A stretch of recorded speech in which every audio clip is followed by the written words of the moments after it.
अच्छा फल है। पर श्री हनुमान जी ने जब बगीचे में प्रवेश किया तो किसी ने श्री हनुमान जी से पूछा, फल खाने जा रहे हैं?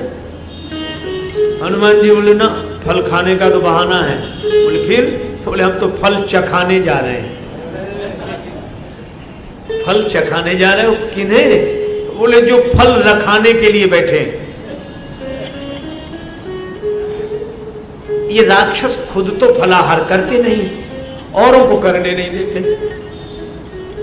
ये विकार ऐसे ही है, स्वयं सत्संगी है नहीं, दूसरे को सत्संग करने नहीं देते। तो इन्हें कौन सा फल चखाओगे? भजहु न राम ही सो फल लेहु,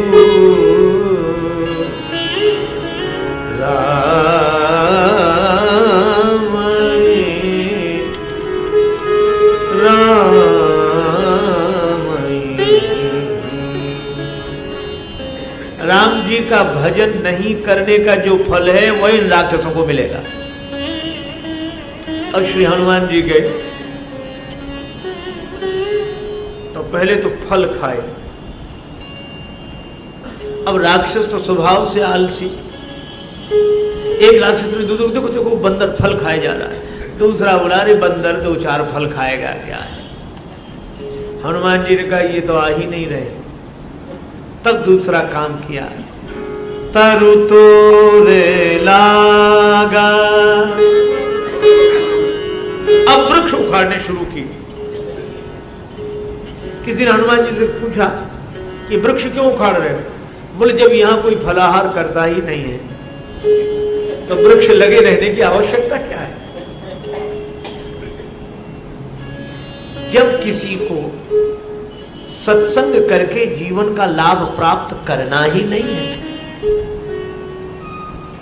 तो उस आयोजन से क्या लाभ? वृक्ष ही उखाड़ के फेंक दिया। फलाहार हमें करना था तो कर लिया। पर अब जब वृक्ष ही उखड़ने लगे, श्री हनुमान जी की ओर राक्षसों ने देखा कि फल गायब हो जाएं तब तो कह दें कि इतने ही फल लगे थे। अब वृक्षों की संख्या अगर कम हो जाए तब क्या जवाब देंगे रावण को? अब राक्षस आए, श्री हनुमान जी से बोले क्या कर रहे हो? हनुमान जी बोले तुम्हारी प्रतीक्षा। आओ। और कितना बढ़िया संकेत है, श्री हनुमान जी ने वही वृक्ष उखाड़कर राक्षसों पर मारा। कछु मारेसी कछु मर देसी, कुछ को मार दिया। अब जरा देखना, सत्संग का फल है ज्ञान। तो हनुमान जी ने ज्ञान तो ग्रहण कर लिया, फल खा लिया, पर जिस वृक्ष में वह फल लगा था उस वृक्ष से राक्षसों को मार दिया। तो मानो सत्संग का वृक्ष और ज्ञान का फल संत प्राप्त कर लेते हैं और सत्संग का वृक्ष जो हाथ में आता है उसी से विकारों को नष्ट कर देते हैं। कछु मारेसी, कुछ को मार दिया, क्योंकि हनुमान जी ने गदा का प्रयोग नहीं किया। श्री हनुमान जी से किसी ने पूछा गदा क्यों नहीं चलाई? बोले गदा से 2-4 मरते। और हनुमान जी जो भी काम करते हैं वो थोक में इकट्ठे ही करते हैं। कछु मारे से वृक्ष गिरा।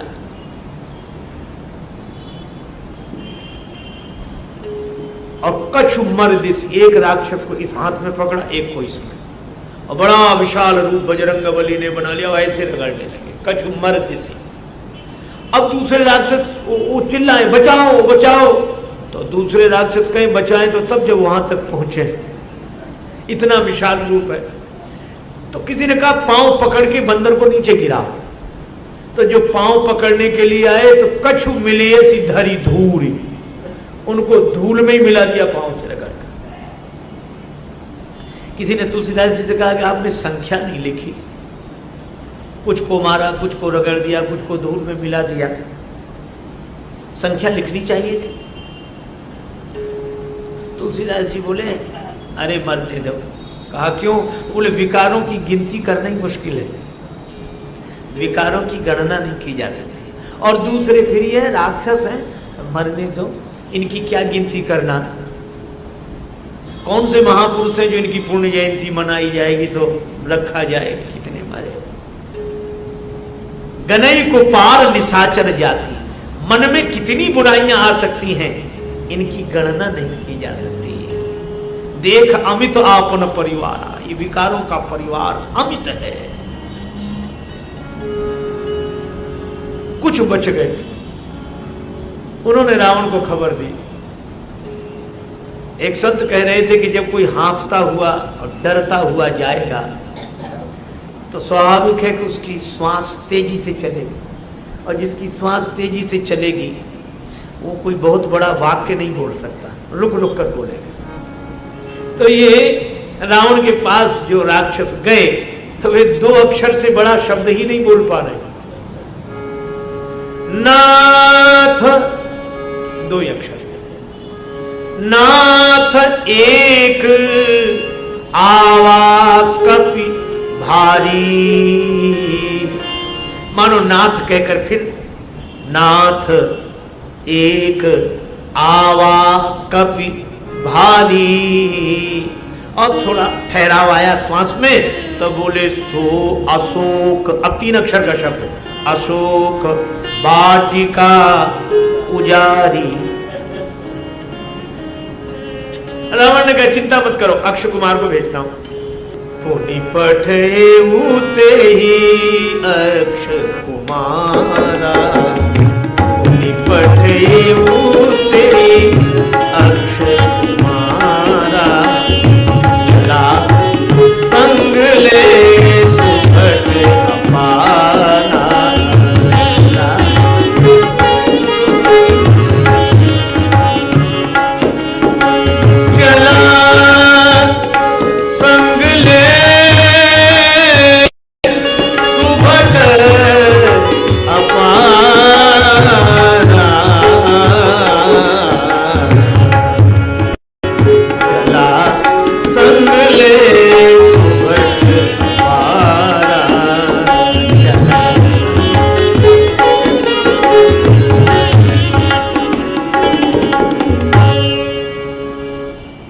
कुमार आया संग में सुभट लेकर।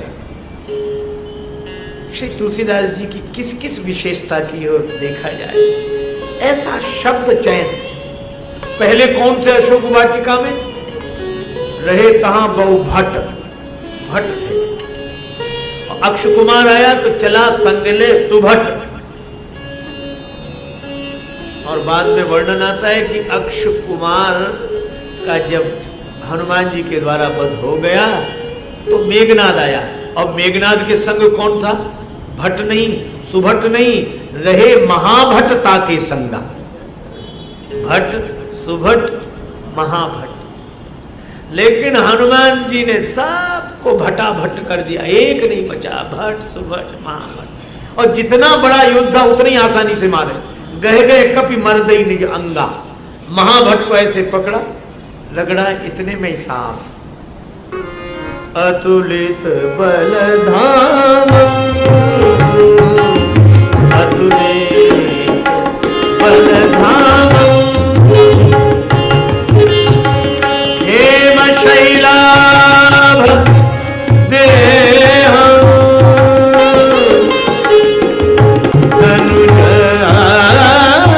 बन कृषाणु,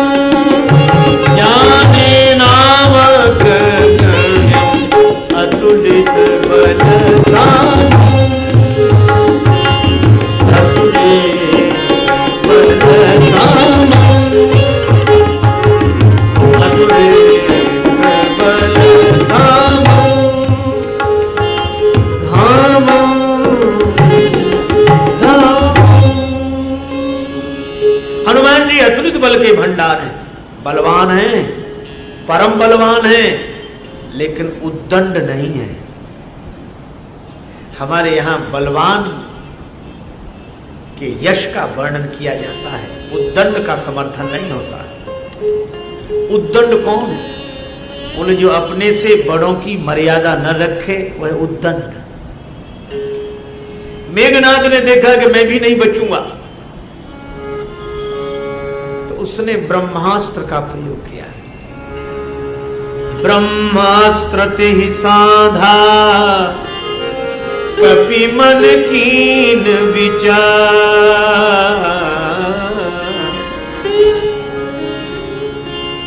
यह तो ब्रह्मा जी का शस्त्र है, और ब्रह्मा जी जगत पिता है।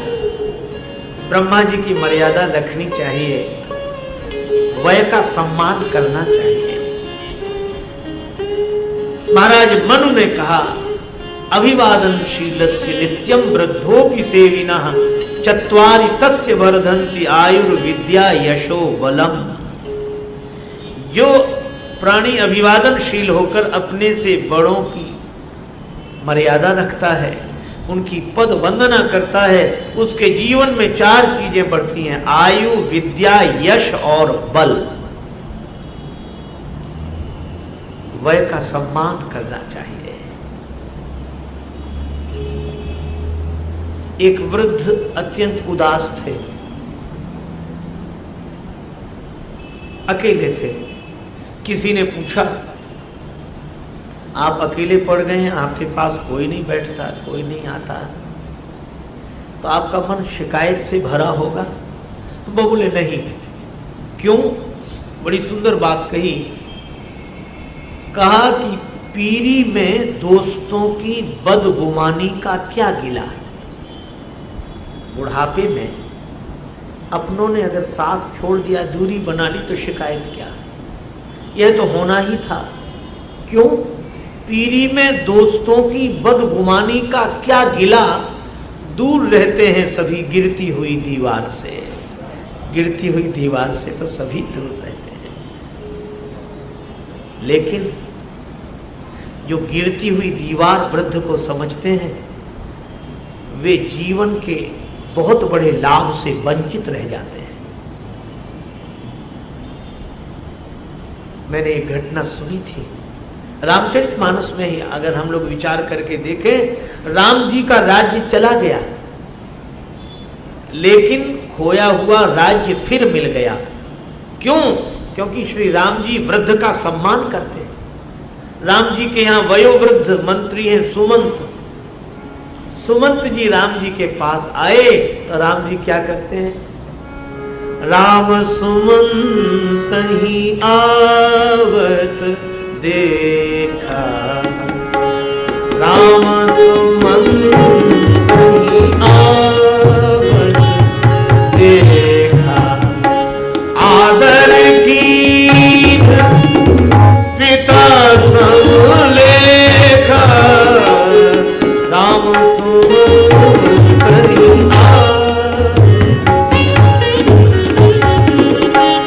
राम सुमंत ही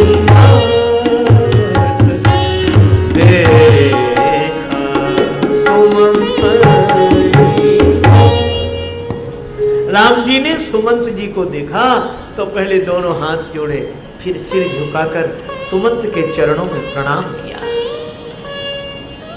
सुमंत के आंखों में आंसू आ गए। राघवेंद्र, आप ऐसे प्रणाम कर रहे हैं मुझे? मैं तो आपके राज्य का मंत्री हूं, आप राजकुमार हैं, पर इतनी श्रद्धा से सिर झुकाकर मेरे चरणों में प्रणाम किया। राम जी ने कहा, मंत्रीवर, आप यह बताएं, अगर पिताजी आपकी जगह यहां आते तो क्या मैं उन्हें ऐसे ही प्रणाम न करता? सुमंत जी बोले, अवश्य करना ही चाहिए, वे आपके पिता हैं। राम जी ने कहा कि मैं तो उनमें और आप में कोई फर्क नहीं देखता। आदर कीन पिता सम लेखा, आप मेरे लिए पिता के समान पूज्यनीय हैं। और ये केवल राम जी कहते नहीं, सुमंत के चरणों में सिर रखकर प्रणाम करते हैं। सुमंत के आंखों से आंसू और वाणी से आशीर्वाद के स्वर फूट पड़े। राम, तुम जैसे तुम ही हो, कैसी भी प्रतिकूल परिस्थिति आ जाए, तुम्हें राज्य के पास दौड़कर नहीं आना पड़ेगा, ये राज्य पद तुम्हारे पास दौड़कर आएगा, राज्य तुम्हें मिलेगा। यह राम जी का खोया हुआ राज्य मिल गया वृद्ध के आशीर्वाद से, वृद्ध का सम्मान करने से, और रावण की सोने की लंका जल गई वृद्ध का अपमान करने से। रावण के यहां भी एक वृद्ध है और मंत्री है। राम जी के यहां अगर सुमंत है तो रावण के यहां माल्यवंत है। और तुलसीदास जी लिखते हैं कि माल्यवंत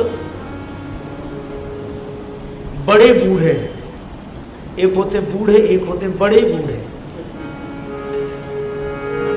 माल्यवंत यते जरठ निसाय, माल्यवंत यते जरठ निसाय, रावण मात पिता मंत्री वर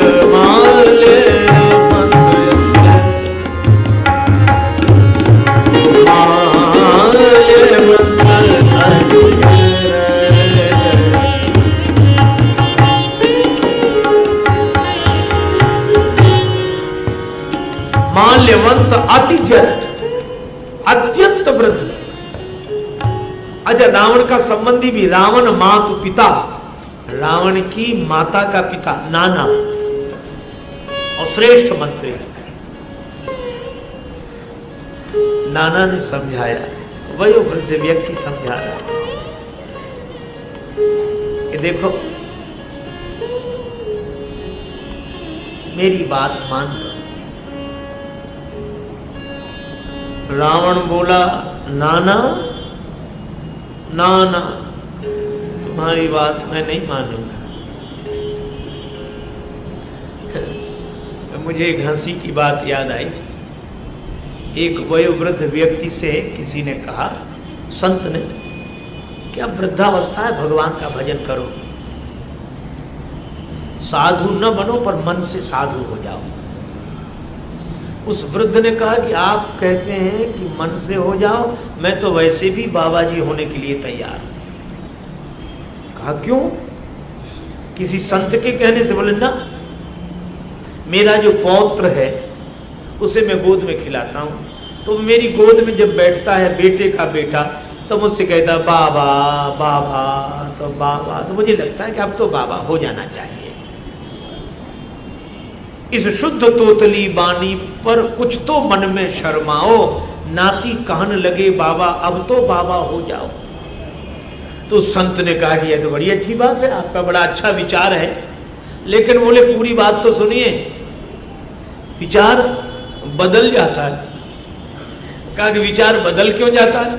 बोले बेटी का बेटा जब गोद में आता है वह कहता बाबा, बेटे का बेटा कहता बाबा बाबा, तो मन होता है कि बाबा हो जाऊं। लेकिन थोड़ी देर में जब बेटी का बेटा गोद में आता है तो वो कहता नाना नाना, तो फिर विचार बदल जाता है। क्या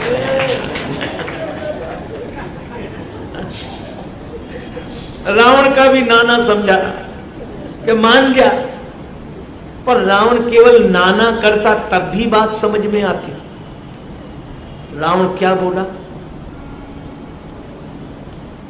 अपमानजनक शब्दों में उत्तर दिया। प्रणाम और हाथ जोड़ना तो दूर, कहा चुप हो जा, मेरी आंखों से दूर हो जा। माल्यवंत ने कहा कि वृद्ध के साथ यही व्यवहार तुम्हारा? रावण बोला लिहाज ही तो कर रहा हूं बुढ़ापे का, नहीं तो क्या करते?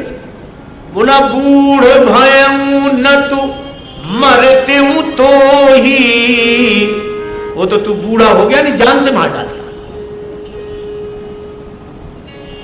अब जन रिस उपजावसी मोही, वृद्ध का अपमान हुआ। माल्यवंत गृह गए बहोरी, माल्यवंत तो घर चला गया, लेकिन सोने की लंका भी आग में जलने से बची नहीं। मुझे लगता है, मैंने सुना था किसी गांव में आग लगी, सभी भाग गए और दो जलने के लिए मजबूर थे, एक अंधा एक लंगड़ा। अंधा भाग तो सकता था पर उसे आग दिखती नहीं थी, लंगड़े को आग दिखती थी, वह भाग नहीं सकता था। लंगड़े ने अंधे से कहा कि तुम हमें अपने कंधे पर बिठा लो,